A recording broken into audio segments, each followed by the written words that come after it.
No. Hi, everybody. Welcome. We're starting chapter 42 tonight. What is the definition?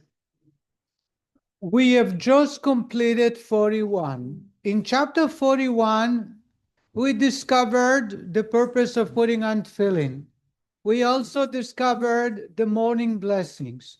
We also studied the prayer of Elokai Neshama. Why do we remind ourselves that it is temporary here and Neshama will be taken and can be taken at any moment? Last part I rushed through, unfortunately, is about the ability to connect to God with my soul directly. It doesn't have to be giving up my life. It has to be with giving up my desire. When I want to eat something that's not healthy for my soul, when I want to say something that will offend or hurt someone or it's not the truth, and I bite my tongue, I do not consume the food, I do not speak that way, I have given up my neshama, my soul, to God. So we have an ability every moment of the day to connect to God in its entirety. I believe I shared that story, but the master of stories does not remember that, so I'll share. There was a rich man who went on a fishing outing far, in Canada, in the snow. He was dropped by a plane for a few days. As he's approaching the river, he sees a poor beggar who lives in a shack fishing. So he turns to the poor man. It's a young man. He turns to him, young boy, why aren't you going to work? So the man says, and should I work for what? He says, well, if you work very hard, you'll be able to buy yourself a house, build a house. And the man says to him, and then what? He says, if you work hard, you'll have your house, then you'll be able to buy an entire street. And the man says, okay, so if I own an entire street, what's then? What's next? And he says, oh, then you'll be very rich. You'll have a big fat bank account. And the man says, and then what? He says, once you have a big fat bank account, you'll be able to go fishing without worries. And the boy says, and what am I doing now? We have to realize that no matter what, we are going to connect to God. So instead of waiting and going through the hoops, we can do it right now. We can avoid all the hardship, challenges, difficulties, sleepless nights, back-breaking days, and do it now. I can do it anytime I give up my will. Whenever in the marriage, my relationship to God is a reflection to the marriage. I may be 100% right. The code would dictate that I should answer back, I should change, I should not accept that, but there is an ability, a challenge that God has given me so that I can prove that I can give up my life to God. Just like giving up your physical life. So it's not about being right. It's not about what makes me feel good. It's not about what's fair. It's about a challenge that can bring you closer to God. And that's why Hasidim are always happy. They're not happy because they have no problems. They're not happy because they're very successful. They're not happy because their relationship are hunky-dory. That's totally not true. They are happy because they realize that part of life is to serve God, that serving God is the essence of life. And the best way to serve God is by giving up my desire, by giving up my soul. And when I'm challenged, a very painful, a very difficult, a very challenging, sometimes when I am right and I have the proof and I should walk out because everybody thinks so. And I say, after all, I'm doing it for God's sake. That's what will please God. That's when we connect to God and give up our life. Everyone, last chapter the Rabbi said, Every single Jew has that ability in their core, and therefore there is no excuse. So when I tell my children, by the way, when I was growing up, I had terrible teachers because teachers no training and they can do whatever they want. My parents, unfortunately, always said that the teachers are right. If he's a teacher, he's right. You're a child, therefore you're inferior. It's like an officer in the army, he's always right. A soldiers have no right to argue with the officer in charge. So I was raised, and when I dated my wife, we dated for a short period, but I said to her that my experience was so bad that if I'm going to be blessed with children, when there is a conflict, there is always going to be a conflict between a teacher and students.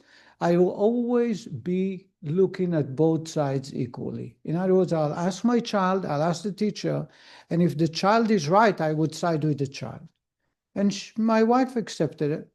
Now, obviously, you know, the challenges come. And many times they would go and say, the teacher is this, the teacher is that. And they're right. The teachers are not angels. The teachers don't always do what's right.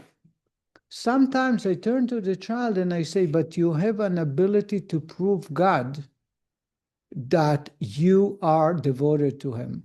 You know why? Let the teacher be wrong and still you will respect the teacher. It's only till the end of the year.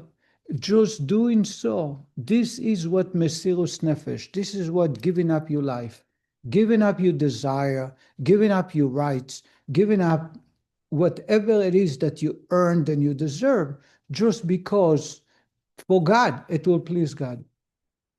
There are countless stories. I just don't want to delve into this point too much, but so many stories that people that were always right, that were right, and yet they were willing to forego their rights just so not to hurt or to take away something from somebody else. And that was the greatest pleasure that God has derived.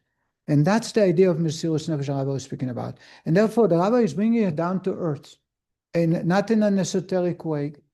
That applies, that is able, that exists in every part of our life. Now, in this chapter, the Rabbi is going to talk about respect and awe for God.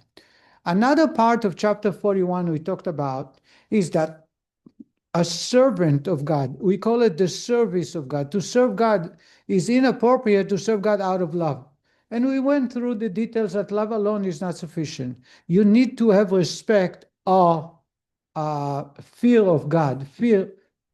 And the Rabbi went on to say that in not only the negative precepts, but also the positive. You cannot serve God by keeping Shabbat out of love.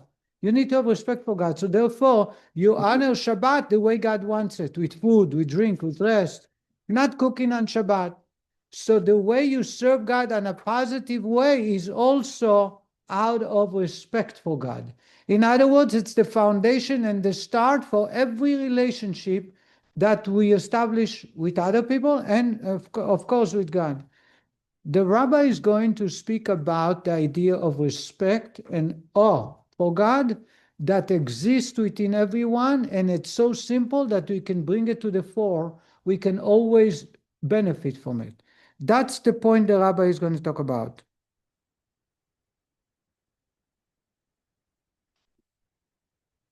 In order for the Rabbi, I'm going to show it you an introduction. In order for us to understand how respect can be expressed by each one of us, the Rabbi will talk about Moses.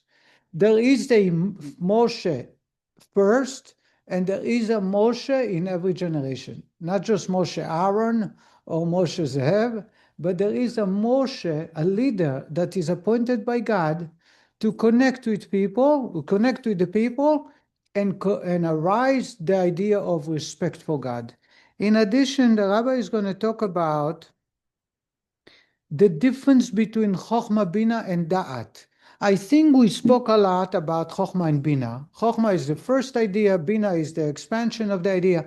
Da'at is going to be the crucial point that makes a person act on his realization. So there are people who know what's right, and they know the consequences. It will not motivate them to act on it. That is the one that connects the heart and the brains. That is where you have a professor who will talk about smoking, how bad it is for you, how negative, how much it's going to hurt in your surrounding, and you can have the same guy keep smoking. It did not affect his emotions, his heart. That is when you understand something to be right or wrong, it will affect and impact your action, and that will bring respect once we understand our relationship with God.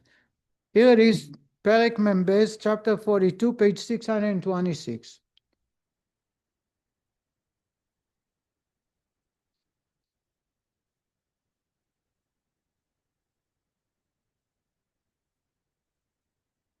I just want to share a story or a point.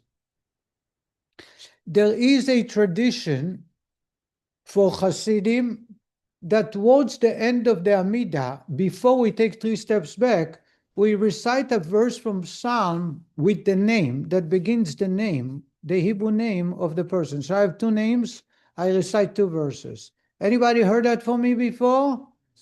Okay, so if you look in the prayer book towards the Amidah, you will see there is an asterisk, and then it says some people have the custom, and if you want to know the verse, in the back of the siddur, thank God, when I grew up, and up to about 15 years ago, it didn't exist, you had to search it yourself.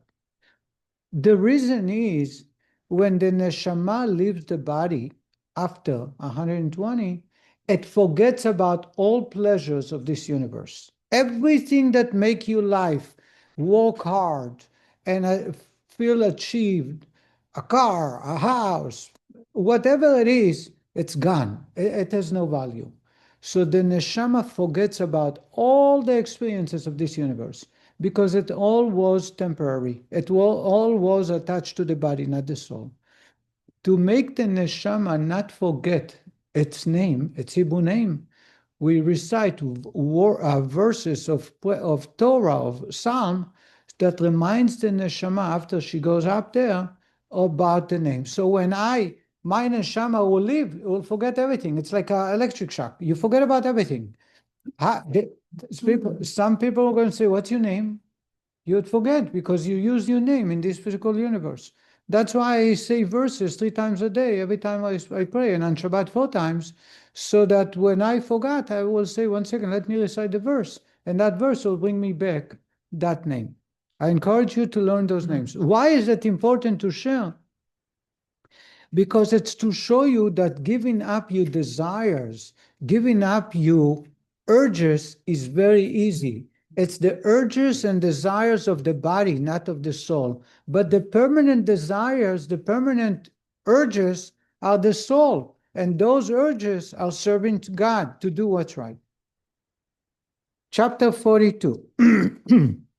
In the previous chapter, the Alter Rebbe explained the fear of God is as prerequisite to divine service. Every Jew is capable of attaining this level by contemplating how God stands over him and searches his reins and heart to see if he is serving him as he is feeding. This thought will lead him to bring forth at least some measure of fear in his mind. This, in turn, will enable him to study Torah properly as well as to perform both the positive and negative commandments. So fear, respect of God is the foundation and the prerequisite before we can serve God properly and study Torah. The Alter Rebbe also noted that this level of fear is known as Yirah, low level of fear, which is a preparatory step to the proper performance of Torah and mitzvot. This degree of fear must be manifest in one's Torah study and performance of the mitzvot, are to be deemed avoda, divine service. If you want to serve God appropriately, you need to have the respect and awe of God. Says the Rebbe, in the light of what has already been said on the subject of the lower level of fear, as summarized above, one will clearly understand the Talmudic comment on the verse. And now the Talmud tells us the following. The Torah, Moses, Moshe Rabbeinu, before he dies, he turned to the people in Deuteronomy chapter 10, verse 12, and he says the following. And now, Israel, ve'ata Israel, what does the Lord your God require of you? Only that you fear the Lord your God. He says, you know what God is asking? He's asking a very simple thing. Fear God. The Gemara, the Talmud in Brachot is asking, is fear then such a small thing? What do you mean? Moshe says that's all he's asking. In other words, it's small change. Fear of God is far from small change. Answers the Gemara, yes, in the case of Moses, it is a small thing, and so forth. Superficially, the answer seems to be that this was said by Moses to the Jewish people, and for him, fear of God is indeed a simple thing. The Gemara answers, you know what, fear of God, it's no big deal for Moshe. But we don't understand that I was asking. He's talking about the rest of the Jewish people, not about Moshe. Moshe is not talking about himself. He was a holy God, man. He was half an angel. So for them, fearing God, obviously, he spoke to God every day. But the rest of the people, Moshe is giving a command to the Jewish people, and it says God is asking for something very simple, to fear God. And the Gemara says, how can you call it simple? And the Gemara answers, well, for Moshe it's simple. It's not an answer. Unless Moshe did not mistook the Jewish people, thinking that they are as holy as he is. And that obviously is not the case. At first glance, says the Rebbe, the answer of the Gemara is incomprehensible, for the verse asks, what does he require of you? That is, what does God require of every Jew? For the majority of Jews, fear of God is certainly by no mean is certainly no mean accomplishment. What then is the point of answering that for Moses it is a simple thing? Says the Rebbe, I don't understand. You know why Moshe was appointed a leader? Because he was a shepherd. What was unique about being a shepherd? That he cared for the young and provided them food before he gave the older sheep. God appointed David because he was me'achar alot evio. The book of Psalms says that he took him because he was a shepherd. What's unique about King David? And the Gemara goes on to tell us, the Medrash, that he had been in charge of many large herd.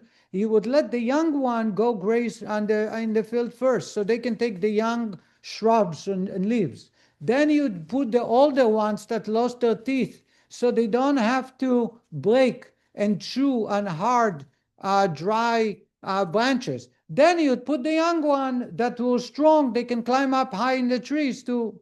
In other words, what's unique about a shepherd, and God says, that's a good shepherd for me. The same is Moshe. Moshe was a shepherd first. We know he chased a goat, a little kid that ran away for 7 days, 3 days in each way, because the kid was thirsty, and Moshe carried him by his hands.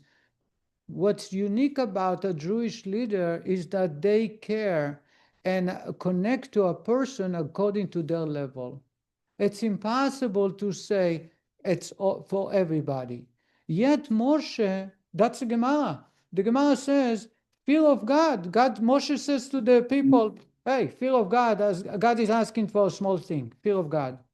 And the Gemara says it's not so simple. And the Gemara answers, well, for Moshe it's simple. What do you mean? That therefore Moshe assumed that everybody is on his level? It's impossible. Moshe knew full well that he has different degrees of connecting to God between the people. He also knew that nobody is as holy as he is, as humble as he was. He knew fully that the people are not as holy as he is. How is it possible he tells the Jewish people it's a small thing? Harry, you understand the question?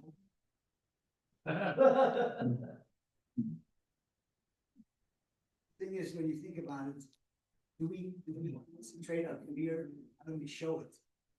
The rabbi is going to talk about it, how we show it, okay? The Alter Rebbe now goes on to explain that the answer of the Gemara that in the case of Moses, it is simple thing, does not refer to Moshe alone, but to the Moshe which is found in every Jew. For Moshe imbues all Jews with the level of da'at, literally knowledge, enabling them all to bind their own faculty of da'at to godliness.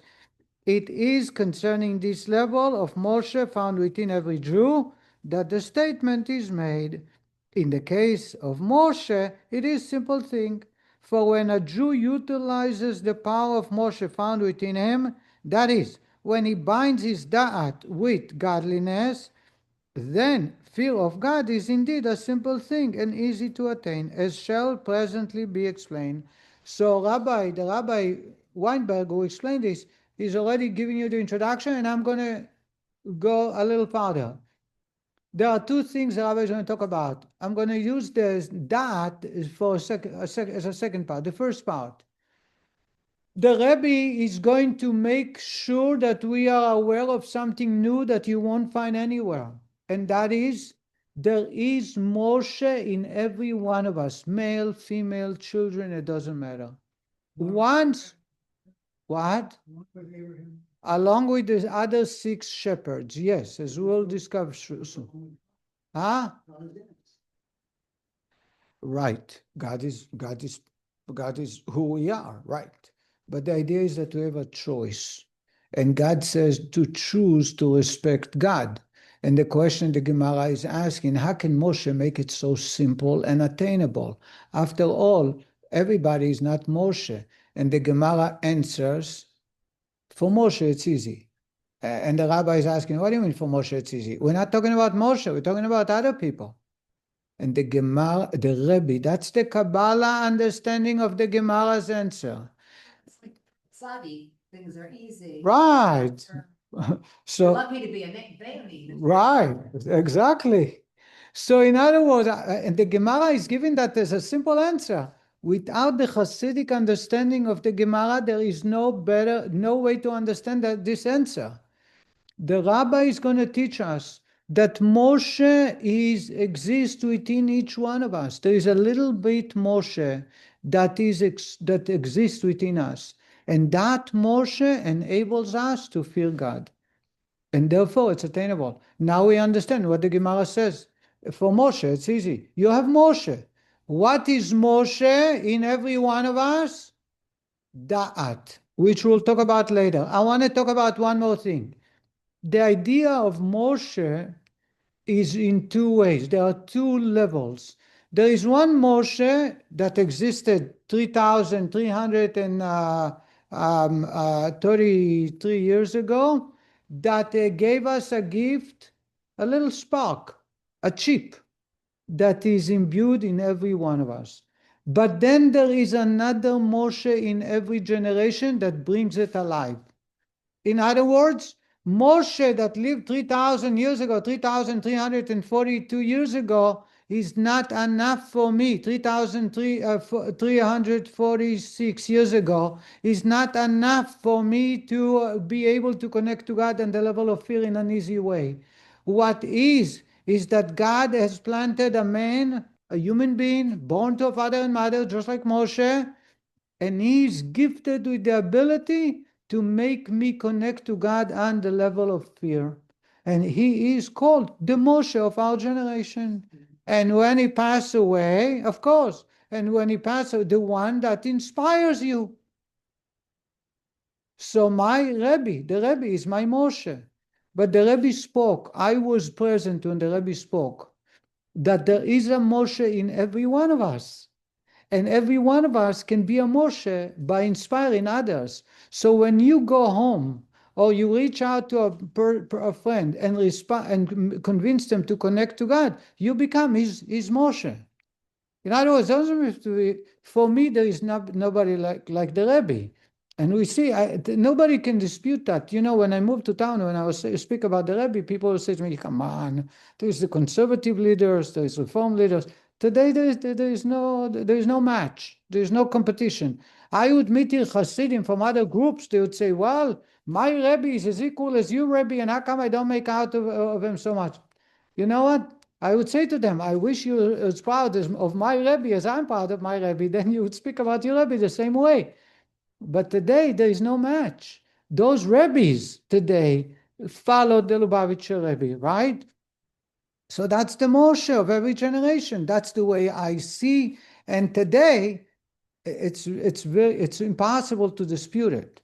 I'm going a step farther because the Rebbe said that, and I remember hearing it from the Rebbe directly, and I believe the Rebbe spoke about it more than once, and that is everyone is a Moshe.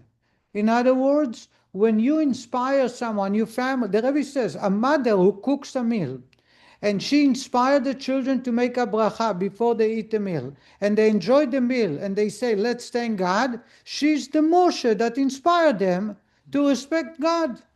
When I tell someone, eat kosher, and if it's hard for you, start with once a week, I am the Moshe of that person. So you don't have to be a Moshe of a city or a country. You can be a Moshe that where God assigned you. So God assigned the Rebbe as a Moshe for the generation, and we see the impact. We cannot. There is no place to complain or to criticize because we see the impact of the Rebbe. I'm talking about locally. You don't have to be a rabbi. So when I'm sitting on a plane and I talk to the guy sitting next to me, and I say to myself, I asked him, did you put on tefillin? He said, no, for a long time. I'm showing you to an example, something happened to me not long ago. A man started speaking to me, and I said to myself, why should I talk to him about his business? After all, I can be his Moshe. And I said, did you put? He said, no, a long time ago I didn't do, but I have a business partner who is Chabad. I'm sure he'll be happy. I said, let's do it. And we did the film. He was so proud. He sent to his mother, and he says to that businessman, I sat down after I felt so good that I inspired the men to connect to God. So anytime you have an opportunity to connect to God, you are becoming the Moshe. Now, if I do it for my heaven, I want to have a bigger penthouse, an extra bedroom in the penthouse up in heaven.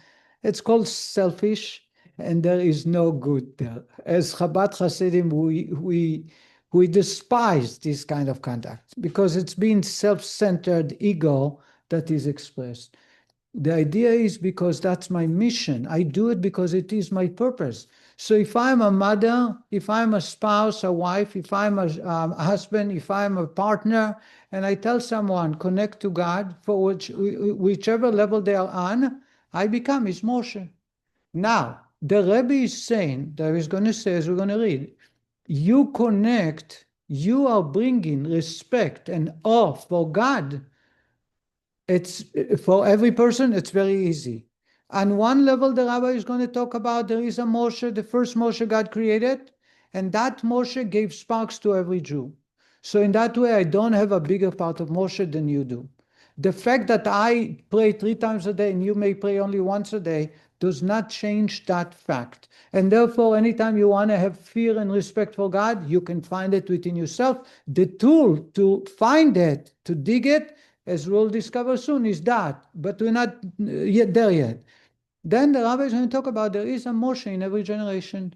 A person who inspires us to connect to God. So I have a Moshe, you have a Moshe, and I can become a Moshe to somebody else. Did I make myself clear? Harry? I knew we waited for something, I know it. With bated breath. The explanation, however, and I should tell you, I think it's worth interjecting here. You might think that I'm always inspiring others, which I do all day because I'm very proud of what I do. But I should tell you, there is so many times that I get Moshed by somebody else. When people inspire me, there are people who give tzedakah in ways that I say to myself, if I had been blessed the way they are, I wish I had the ability to do tzedakah. When I see people that despite all hardship, they will perform the mitzvah, I said to myself, I need to learn from them how they do the mitzvah. And that inspires me to try harder, to do a little better. And I should tell you, this is what humanity, those of us who have been to the Sunday morning, we talked about the art of marriage. The idea is that there is no one way. You cannot be either a mashpia or just a mekabel. Either you give or you get. There is no such thing. Me, as a rabbi, it seems that I always inspire people, teach people, help people, but I'm equally benefit from the Rebbe, from a layman, from a simple person who in the openly does do very, very little. Sometimes even from a non-Jew. There are non-Jews in town that inspire me because they don't need to get into details. I say to myself, their dedication to doing what's right, or to their family, or to whatever it is they do, inspires me. And I say to myself, I need to learn from them. I wish I can be. That becomes the Moshe. That is Moshe that we're talking about. Did I make myself clear, Herman? Yeah. What? More than clear. More than clear. Thank you. Now I know I can continue. Now we can understand the Rebbe's text. Now the Rebbe, the Alter Rebbe. The explanation, however, is as follows. Each and every soul of the house of Israel comprises within it something of the quality of our teacher Moshe, peace unto him. For he is one of the 7 shepherds who cause vitality and godliness to flow to the community of the souls of Israel, for which reason they are called shepherds. We know there are 7 shepherds that the God created before building the house of Israel. One of the 7, actually not only one, but the main one is Moshe. You have Avraham, Yitzhak, and Yaakov. You have 7 that are divided into 7 attributes because each neshama would connect mainly to one of the 7 shepherds. But Moshe is the super shepherd over all of them.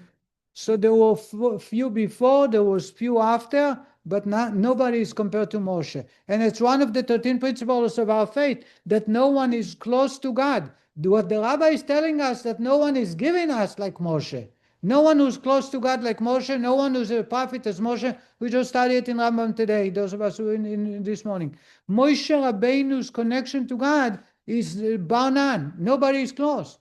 Also, Moshe Rabbeinu as a shepherd gift to the Jewish people is bar none. There is nobody that gave us, even though there are 7 shepherds. Who are the 7 shepherds? Avraham, Yitzhak, and Yaakov. Moshe. 3 more. David, Yosef, and Aaron. It's debated. Some say Yosef. Oh,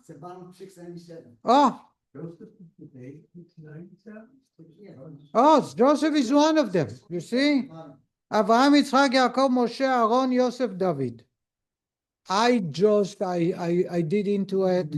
I wrote a comment about that sometimes Yosef is in, sometimes Yosef is out, and Shlomo is in. But let's do Yosef, okay?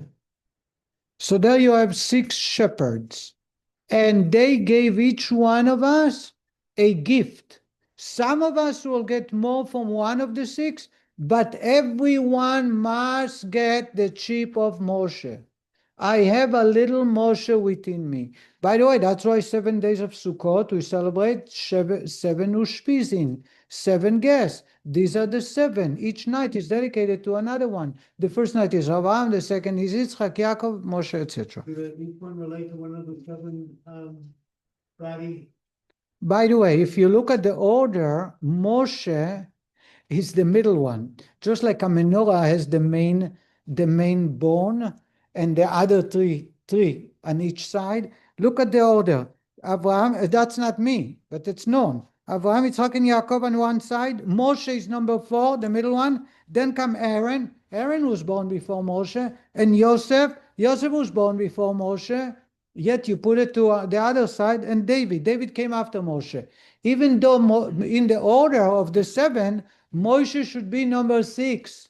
It should be Avraham, Yitzhak, Yaakov, Yosef, Aaron, Moshe and David. That's the order. But if you look at the Ushpisin, it's exactly this way. Avraham, Yitzchak, and Yaakov on one side. Then you have Aaron, Yosef, and David on the other side. Moshe is right in the middle. And there is a reason for it. Because what he gives us is way, way greater than all of them combined. We're not going to go into the 7 attributes part of it. All I'm going to say is we have all a part of Moshe. And for that part, it's easy to attain respect and awe for God. Just as a shepherd, we are on page 628. Just as a shepherd provides nourishment for his sheep, thereby supplying them with vitality, so too do the 7 shepherds sustain Jewish souls with vitality and godliness, each from his own spiritual level. Abraham provides the Jews with the spiritual faculty of chesed and love, and so forth. Hasidim relate that the Alter Rebbe pondered. Okay, this is another part we're not going to. I'm just summarizing the next paragraph. There is a word. There are 2 words the Rabbi is saying that they give life and godliness. He was pondering for weeks about a vav. If it should say life and godliness or just godly life. If you take away the vav, it would be one thing, godly life. And he added a vav, meaning that those shepherds provide life and godliness. Says the Rebbe, our teacher Moshe, peace unto him, comprises aspects of them all, and he is called the faithful shepherd. This means that he draws down the quality of da'at to the community of Israel, that they may know and be cognizant of God, so that for them godliness will be self-evident and experienced by every Jew, each according to the intellectual capacity of his soul and its root above, that is, according to the height of the source of the soul as it exists above. And I'm going to explain in a moment. And according to the degree of its nurture from the root of the soul of our teacher Moshe, peace unto him, which is rooted in the Dat Elyon, supernal knowledge, of the 10 Sfirot of Atzilut, which is united with the emanator, just as God is termed the creator of created beings, so too he called the emanator of those and entities found in the world of Atzilut, a world which, together with its being, is in an emanation of the Ein Sof, for he and his knowledge are one, and he is not the knowledge. All right, so let's a little bit, you know what, we're going to continue here because I want to get to the second part. We're going to talk about that soon. In addition and beyond this, pervasive influence to the community as a whole, there descend in every generation sparks from the soul of our teacher Moshe, peace unto him, and they clothe themselves in the body and soul of the sages of that generation, and we call them the eyes of the congregation. It's to impart knowledge to the people that they may know the greatness of God and hence serve him with heart and soul. For the service of the heart, that is, one's love and fear of God, is according to according to one's degree of knowledge and understanding of God's greatness. As it is written, know the God of your father and serve him with all your heart and with longing soul. I am going to explain that. The Rabbi, so the first part I already shared with you. God had created Moshe. Moshe is neshama of Atzilut. He is the faithful shepherd. He gives us faith. He's providing us with faith. And therefore, each one of us have that spark existing within us. The previous Lubavitcher Rebbe was arrested in, I believe, 1881, when the communists took over. And at one of the interrogations, there was a Jewish interrogator, and he was driving the Rebbe nuts. And he was trying to prove the Rebbe that he studied Torah, he knows Torah, but he's an unbeliever. And he started philosophizing all the garbage. And then the Rebbe turned to him and he says, no, you are a believer of God. And the man says, no, I don't believe in God. I don't believe in nothing that is not tangible. I don't see God, therefore that's a communist. If you don't see it, there is no such thing. And the Rebbe says to him, I can prove you believe in God. And the man says, really? Prove it to me. And the Rebbe says, very simple. Who created you? He says, obviously, my father and mother. And the Rebbe says, how do you know? Were you there? Were you witness when your father and mother created you? Of course not. Maybe you created from a rock, from a stone, from a pebble. The reason you believe, you accept that your father and mother created you is because you believe that your father and mother created you. Here is a proof that you're a believer. So, Ali, you don't get it, huh? So, and the chidush here that this man had nothing else to respond. He couldn't respond to it. Every Jew has a spark of Moshe, who is our faithful shepherd. And therefore, to attain respect and awe of God is tangible. It's doable to all of us equally. And that's what the Gemara says. It's something easy for Moshe. For me, without Moshe, almost impossible. For me, with Moshe, easy. Then the rabbi is going to went and said that in addition, God had planted a man in every generation to be the Moshe, the one that inspires us to respect and have respect and awe for God. How do we do that? There is a tool called Da'at. What is Da'at? I want to talk a little bit about that, and I want to show you what the rabbi is going to talk about. In the ground, there are many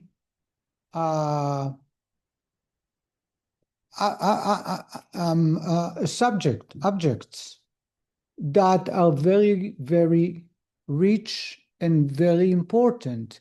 When you dig in the ground, you can find different metals, you can find gas, oil, you can find coal, you can find also diamonds. The problem is, in order for you to find it, you need a geologist. Geologist, you call it? People who know when they dig what to look for. If I or you would go dig in the ground, all we're going to find is mud and dirt. It's not a joke, it's the truth. The ones who are able to find gold or silver, because silver and gold in the ground, you don't see them. You need to have tools, and you need to go to college for many years. The same is about other elements that exist underground. All the richness of the ground can be expressed or exposed with people who have the proper training and the proper tools. And then once you expose diamond, for example, in the rock, you find diamond, it still looks like a dirty rock. There are two processes that will take place now. One is cleaning, to clean the rock, because they all look like dirty rocks, like the other rocks. Only a geologist will be able, a gemologist will be able to tell you this rock is actually a diamond. They look like regular rocks. After you clean it, you need to go in and hone it. I don't know what's a proper word other than honing. You need to cut it in certain ways so it brings out the reflection, the beauty of it. Otherwise, the rock is clean, but it still does not shine, and the beauty of the stone is not going to look like a diamond. So there are two processes that the rabbi is going to talk about. But before, the Rebbe once was asked by a group of professors, what's the purpose of the Rebbe? What is his purpose? And the Rebbe says, I don't know I cannot talk about myself, but I'll tell you what the Rebbe's job is. The Rebbe says that every Jew is like the ground. The ground is, on the surface, you see dirt, you see mud, but underground there is lots of treasures. However, in order for a person to expose the treasures, you need someone who knows what to look for and how to find it. And the Rebbe says the following: Freud, when digging in the human soul, all he found is dirt and mud. Adler found rocks and pebble. A Rebbe finds diamonds.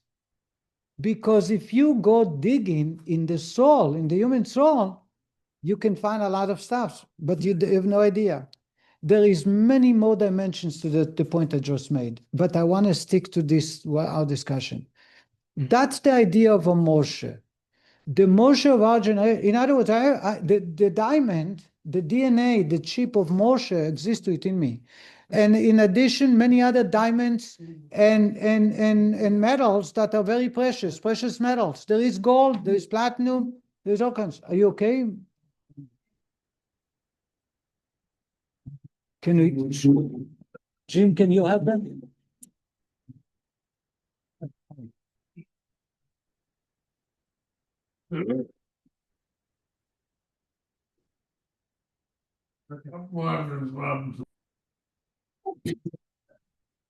All right, let's continue.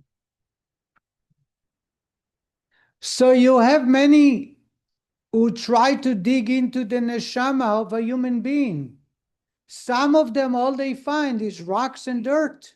Some of them will find nice rocks, but the precious metals and the diamonds, you need to know, you have the tools and the training. And that's the purpose of Alevi. That's the purpose of Moshe. Says the Rebbe that that's why there has to be a Moshe in every generation. Because although I possess within me, deep in my soul, the chip of Moshe, the connectivity to God, it needs to be unearthed. It needs to be revealed. It needs to come to the fore. And for that, we need a Moshe. That's why in Judaism, learning Torah is not enough. Knowing is not enough because the connection is not there. I may be trained, I may be versed in all of the Torah teaching, but there is no connection to God. Therefore, I don't serve God, I don't do what's right. I will be able to do what's right when I have a Moshe who inspires me to connect to God. And that Moshe, as I said, there is a Moshe in every generation, but each one, the Rebbe empowered us that each one of us can be a Moshe inspiring another person. That's the first point the Rabbi has made. The second point the Rabbi is going to make is that in order for me to connect to God, Moshe is going to bring us the idea of what Da'at is. Let's talk a little bit about that. We're going to get to it later again. That is the ability to make it real. Chokhmah, make it real. Chokhmah and Bina is getting the idea very well. Knowing what's right is not necessarily doing what's right. Knowing that to stay away from evil is not necessarily going to make me stay away from evil.